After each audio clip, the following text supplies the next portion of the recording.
Yes, Jai Mata Di students. A very good morning, good afternoon, good evening. Welcome to my YouTube channel. Today's topic is how to attempt a BTech exam. Actually क्या है, मैं आज एक नया topic क्यों लेके आया हूं। मेरे पास बड़ी सारी क्वारीज आ रही थी स्टूडेंट्स की। वो कह रहे थे सर हमने पेपर अटेम्प्ट किया, पता नहीं क्या हुआ।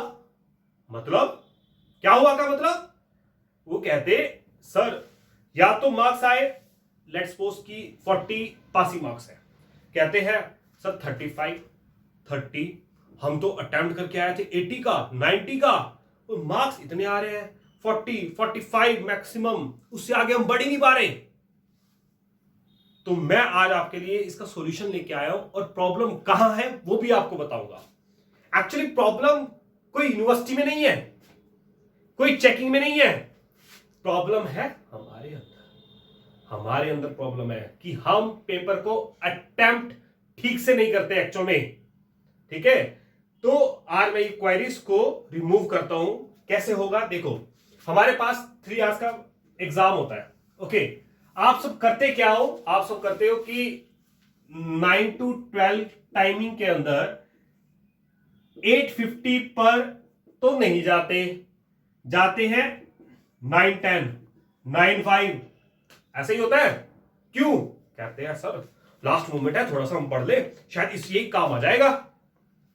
अरे अभी तक 6 महीने में जो पढ़ा वो क्यों नहीं काम आ रहा, ये लास्ट के मोमेंट ही क्यों काम आ रहा है, मुझे ये बताओ पहले आप सब। ये बहुत बड़ी प्रॉब्लम है स्टूडेंट्स के अंदर, बहुत बड़ी प्रॉब्लम है। आपका काम है 15 मिनट पहले 10 मिनट पहले रूम में एंट्री करो और अपनी जो शीट्स है उसको फिलअप करना शुरू कर दो। टाइम मत वेस्ट करो बिल्कुल भी, ठीक है, क्योंकि 9 to 12 मींस 9 o'clock आपको क्वेश्चन पेपर मिल जाएगा।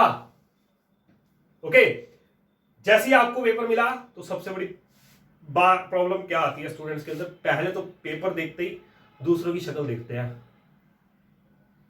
कितना आता है, कौन सा अटेम्प्ट करना है, अरे यार ये तो आता ही नहीं है, ओहो अच्छा दूसरा क्वेश्चन देख, तीसरा देख, वो आता है, इशारों में बातें होती है, टीचर को सब पता होता है। ठीक है, तभी वो स्टार्टिंग में पहली में बोलता है साइलेंट प्लेस, अंडरस्टैंड। ओके, वो बताता नहीं है, कुछ कहता नहीं, बट वो सब कुछ देख रहा होता है। तो अब क्या होता है, स्टूडेंट क्या करते हैं कि जब 9:05 पे एंट्री करी तो 10 मिनट तो पेपर देख के दूसरों की शक्ल देख के निकाल देते हैं। आपका टाइम कम होता जा रहा है, समझ रहे हो इस चीज को। तो अब आपने क्या किया, पेपर स्टार्ट किया, एक क्वेश्चन देखा, ओ मेरे को आता है, चलो ठीक है स्टार्ट करना शुरू कर दिया। करने के बाद इतने कहते यार देखे अगला क्वेश्चन आता ही नहीं आता, पेपर उठाएंगे पढ़ेंगे, ओ यार आता ही नहीं, अब क्या करें यार, दूसरा तो आता ही नहीं, और दूसरे के चक्कर में पहला भी भूल जाते हो आप सब, मिस्टेक्स हो जाती है। चलो जैसे जैसे फर्स्ट दिमाग में आता है, सेकंड भी दिमाग में आता है, थर्ड भी आ जाता है, बट आप ये बात सोचो जो प्रेजेंस ऑफ माइंड है 3 आवर्स के लिए वो डिस्टर्ब हो जाता है। उस डिस्टर्बेंस को अब हम रिमूव करते हैं, जिससे कि आपके जो मार्क्स है 30 to 45 में नहीं रहेंगे, आपके मार्क्स अबव 65 हो जाएंगे। ठीक है, करना क्या है, सबसे पहले आपने बिफोर टाइम एंट्री करनी है, शीट्स को फिलअप करना है। ठीक है, जैसे ही आपको 9 o'clock पेपर मिल जाए, क्वेश्चन नंबर 1 के ऊपर ध्यान देना है। ठीक है, या जो आप यूनिट करके गए हैं उसी यूनिट के क्वेश्चन पे ध्यान देना, और बाकी स्टूडेंट्स को, बाकी अपने फ्रेंड्स को नहीं देखना। ठीक है, ये बड़ी गलती मत करना ही अगले वाले को पूछना तूने कौन सा स्टार्ट करना है, पीछे वाले को नहीं बताना मैं तो भाई फर्स्ट स्टार्ट कर रहा हूं, तू भी यही कर। नो, अरे आप पढ़ के आयो, मजाक थोड़ा करके आयो। ठीक है, तो आपने क्या करना है, जो आपको आता है उसी क्वेश्चन से स्टार्ट कर दो। हमने स्टार्ट दिया, आपके पास 3 आवर्स है। ओके, टाइम को भी ध्यान देना। फर्स्ट क्वेश्चन, नेचुरल सी बात है, first impression is the last impression. तो फर्स्ट जो क्वेश्चन अटेम्प्ट करोगे बहुत ही अच्छे से अटेम्प्ट करना है, और चाहे आप उसमें 50 मिनट्स ही क्यों ना ले लो आप। ठीक है, मैं कहता हूं 100 मार्क्स का पेपर है, तो फर्स्ट क्वेश्चन आपका कितने का हो गया, 20 मार्क्स का, तो 50 मिनट्स ले लीजिए, कोई इशू नहीं है। बट फर्स्ट जो क्वेश्चन होगा बहुत अच्छे से अटेम्प्ट करना आपने, और वही अटेम्प्ट करना जो आता है। ऐसा ना हो कि आप वो उसका एक पार्ट आता है दूसरा पार्ट नहीं आता है और उसकी जगह छोड़ दो। नो, आपने वही अटेम्प्ट करना जो आपको आता है। ठीक है, डायग्राम्स जितने भी बनाओगे वो पेंसिल से बनाना, क्योंकि होता क्या है, आप क्या करते हो, पेन से बना देते हो। पेन से बनाने के बाद अपने अंदर तो कॉन्फिडेंस होता नहीं है, दूसरे के अंदर ज्यादा कॉन्फिडेंस होता है। आपने दूसरे का पेपर देख लिया बाय चांस ही, और वहां देखते हुए पता चला कि मैंने तो ये लाइन ऐसे लगानी थी, ठीक है, और ये होगी गलत। आप क्या करते हो, पेन को लेते हो और पेन के थ्रू वो गलती कर देते हो। मैं एक एग्जांपल ले लेता हूं, चलो। क्या हुआ, आपने एक लाइन लगाई और याद आया एक रेजिस्टेंस लगाना था, आपने वो रेजिस्टेंस लगा दिया। प्रॉब्लम क्या है, पेन से की है, बट ये चीज तो रिमूव नहीं कर सकते। इसका मतलब क्या होता है, शॉर्ट हो गया, इसका मतलब रेजिस्टेंस का इफेक्ट खत्म कर दिया आपने।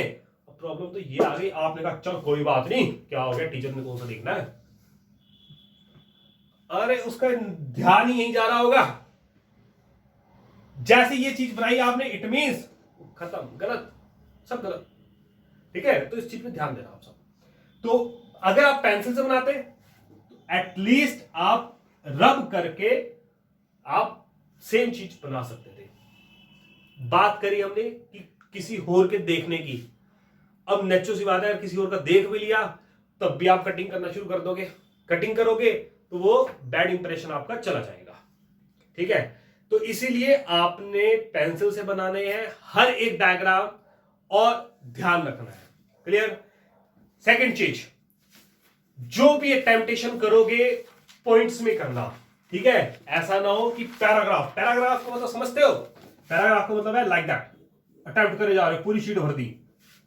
नो, आपने क्या करना है, पॉइंट्स बनाने हैं। पॉइंट्स इन द सेंस, आपने एरो मार्किंग कर दी या 1 2 3 कर दी, इट्स डिपेंड ऑन यू। आपने इसके बाद गैप देना है, ठीक है, फिर एक पॉइंट बनाना है, देन आफ्टर दैट फिर पॉइंट बनाना है। पॉइंट बनाने के बाद क्या करना है, आपने कोई भी इसके अंदर इंपॉर्टेंट वर्ड आपको पता चलता है तो आपने उसको अंडरलाइन कर देना है। ठीक है, अगर आपके पास कोई हेडिंग भी है उसको अंडरलाइन करो, इन बिटवीन कोई पॉइंट है उसको अंडरलाइन करो। ठीक है, तो टीचर का जो फोकस है वो सीधा उन पॉइंट्स पे जाएगा, आलतू फालतू पे नहीं जाएगा, क्योंकि वो वही बच्चा अटेम्प्ट करेगा जिसको आता है। जिसको नहीं आता वो तो कहानी ही बनाएगा, है ना, चाहे वो गाने क्यों ना लिखे। और दूसरी बात, शीट्स को फोल्ड ही करता रहेगा, लेफ्ट राइट मार्जिन को, और इतनी शीट होगी इतने से मार्जिन में काम करेगा, है ना, ऐसे ही होता है ना। तो ये काम नहीं करने हमने बिल्कुल भी, तो टाइम को यूटिलाइज करना है। और कटिंग भी अगर आपको करनी है, कोई वर्ड लिखा, आप क्या करते हो, चलो भाई, no, do like that, simple way. ठीक है, तो आपने इन बातों का ध्यान रखना है क्वेश्चन को अटेम्प्ट करते टाइम। एक और बात, आपके पास अगर न्यूमेरिकल आता है तो न्यूमेरिकल की जगह थ्योरी ना लिख देना। समझ में आई मेरी बात। क्या करते हैं स्टूडेंट्स, थ्योरी लिख के आ जाते हैं और कहते हैं सर हमने तो सारा पेपर अटेम्प्ट किया था, पता नहीं क्या हुआ, यूनिवर्सिटी ने लगता है मां से किसी से पैसे खाए हुए हैं। नो बेटा नो, ऐसा नहीं होता कभी भी। पैसे शायद आपने खाए होंगे गलत अटेम्प्ट करने के।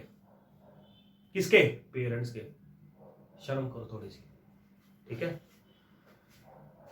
अब हम बात करते हैं क्वेश्चन नंबर 1 जो कि 20 मार्क्स का था 50 मिनट्स में। अब आपके पास रह चुके हैं 2 hours and 10 minutes।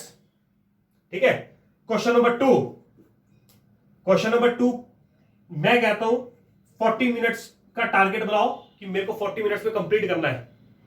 ठीक है, 40 मिनट्स में अगर आप कंप्लीट कर देते हो तो नेचुरल सी बात है, आप अपने टारगेट को अचीव करना शुरू कर चुके हो आप। ठीक है, इसका मतलब यह हुआ कि मैंने क्वेश्चन नंबर 2 जो है 40 मिनट्स में कर लिया, तो टाइम मेरे पास कितना रह गया,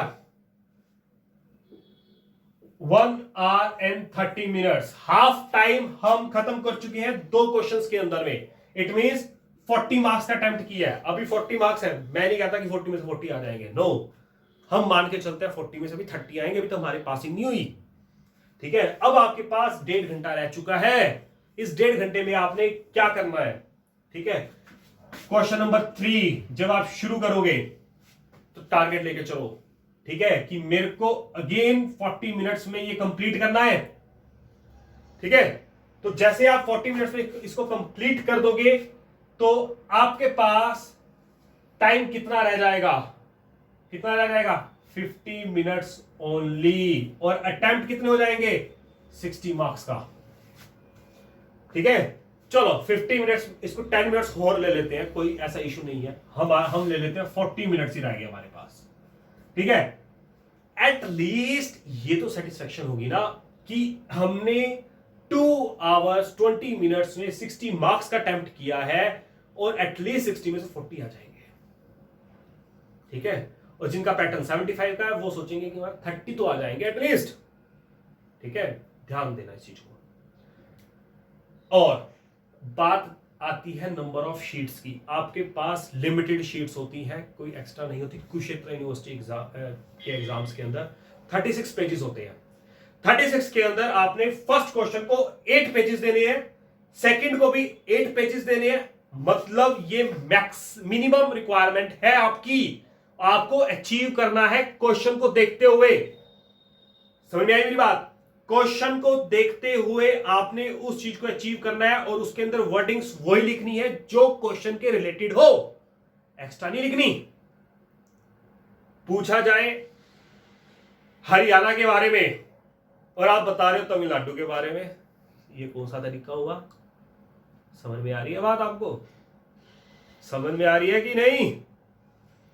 ठीक है, तो आपने क्या करना है, 8 pages for second question, 8 pages for third. It means कितने हो गए, 24 पेजेस। अब आपके पास सिर्फ 12 पेज रह चुके हैं, ठीक है, और टाइम भी हमारे पास 40 मिनट्स है। अब नेचुरल सी बात है, लास्ट के मिनट में क्या क्या प्रॉब्लम आपको तंग करती है? एक तो आगे पीछे वाले तंग करते हैं, मेरे को बता दे यार, तू तो बहुत कुछ कर रहा है, मुझे बता दे मैं भी पास हो जाऊं। अरे दूसरे की गारंटी क्या लेते हो, अपनी गारंटी तो है नहीं तुम्हें। समझ में आ रही है मेरी बात? तो दूसरों की गारंटी नहीं लेनी, पहले अपने पे ध्यान देना है कि पास होना है, मार्क्स लेने हैं। समझ में आई? उसने क्या अटेम्प्ट किया आपको नहीं पता, ठीक है, तो अपना पहले देखो, उसको तब बताओ जब आपका पूरा कंप्लीट हो जाए पेपर टाइम पे, क्योंकि पहले टाइम पे पेपर बहुत ही मुश्किल से होगा, और लास्ट के मिनट्स में तो वैसे ही हाथ हमारा इतना तेज चलता है जैसे कुत्ता पीछे पड़ गया हो। ऐसे होता ना, जब कुत्ता पड़ता तो कैसे भागते हो, ठीक है। तो ऐसे क्या होता है, लास्ट के जब पता चले 40 मिनट्स आएंगे और 2 क्वेश्चन मुझे आते हैं तो ऐसा लगता है कि ये तो टाइम बहुत ही कम है। जब आप अपना हाथ तेज रखोगे तो नेचुरल सी बात है 12 पेजेस बहुत जल्दी कंप्लीट हो जाएंगे। तो इसीलिए मैं क्या करता हूं, क्वेश्चन नंबर 4 और क्वेश्चन नंबर 5 के लिए 6 पेजेस रखता हूं, ठीक है, 6 पेजेस, और उसमें थोड़ी बहुत राइटिंग अप डाउन भी होगी तो कोई इशू नहीं है। टीचर को पता होता है कि हाँ बच्चे ने एटलीस्ट अटेम्प्ट तो किया लास्ट, क्योंकि 36 पेजेस को अटेम्प्ट करना it will be a very difficult task for everyone. Okay, तो आपने अगर इस टास्क को कंप्लीट करना है तो इन सब बातों का ध्यान रखना ही होगा। फिर मैं कह रहा हूं कटिंग नहीं होनी चाहिए, first impression is the last impression. Second thing, आपने क्या करना है, पेंसिल से डायग्राम बनाने हैं। थर्ड, आपने क्या करना है, पॉइंट्स में अपने पेपर को अटेम्प्ट करना है। और अगर आप कोई भी क्वेश्चन नंबर 1 या 2 में कुछ भूल जाते हो और ये सोचो हम उसको बाद में अटेम्प्ट करेंगे, अरे भैया बाद में कुछ नहीं याद रहेगा कि हमने जगह छोड़ी थी या क्या था। लास्ट के मिनट में वैसे ही दिमाग बहुत तेज भाग रहा होता है, उस चीज में आप जब बैक पेज पे जाओगे तो आपका दिमाग नहीं जाएगा। हाँ तब जाएगा जब आपको कुछ आता ही नहीं होगा, फिर तो आप बस टाइम खराब करने आए और कुछ नहीं, मार्क्स लेने नहीं आए। फिर मैं कह रहा हूं, मैंने जो बात कर रहा हूं आज मार्क्स गेन के लिए बात कर रहा हूं, ठीक है। जो मैंने स्टूडेंट्स के अंदर देखा, स्टूडेंट्स की आंसर शीट्स में देखी प्रॉब्लम्स, वो मैं आपसे डिस्कस कर रहा हूं, ठीक है। प्लीज सॉन्ग्स मत लिखना, सॉन्ग्स मत लिखना सभी, क्योंकि करते क्या है, क्वेश्चन की हेडिंग की देखी, हाँ ये तो आता है, let's suppose transformer is a static device, और उसके बाद गाना शुरू हो जाता है, रंग दे बसंती चोला वही रंग दे बसंती चोला। Now this is called as transformer. ठीक है, प्लीज ध्यान रखना। तो ये मेरा जो फंडा था आपको बताने का कि आपको अटेम्प्ट कैसे करना है पेपर, और इन बातों को ध्यान रखते हुए प्लीज प्लीज प्लीज अच्छा अटेम्प्ट करें सो दैट आप 80-90 मार्क्स गेन कर सको। अगर आपको मेरी कुछ बातें अच्छी लगी हैं तो प्लीज मेरे चैनल को सब्सक्राइब कीजिए, और अच्छी videos like technical point of view, topics point of view और कुछ नॉलेज वाइज मैं आपको बताता रहूंगा। ठीक है, थैंक यू सो मच। जय माता दी।